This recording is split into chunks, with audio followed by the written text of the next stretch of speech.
30 days of motivation challenge day 2. Fear and self-doubt எப்படி break பண்றது? Fear is not a real thing. Action இல்லாதனால தான் self-doubt நமக்குள்ள create ஆகுது.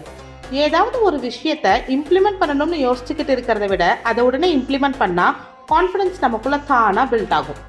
ஒரு விஷயத்தை கவனிச்சிருக்கீங்களா? நம்ம ஃபெயிலான விஷயங்களை விட ஸ்டார்ட் கூட பண்ணாத விஷயங்களை தான் நைட்டில் அதிகம் நினச்சி வருத்தப்படுவோம்.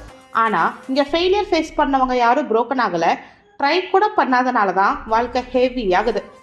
ஃபியர் அப்படிங்கிற எமோஷன் என்ன சொல்லுது தெரியுமா? இப்போ வேணாம், நாளைக்கு பார்த்துக்கலாம்னு. ஆனால் நாளைக்கு யோசிச்சா அடுத்து ரெக்ரெட் மட்டும் தான் ஜாஸ்தியாகும்.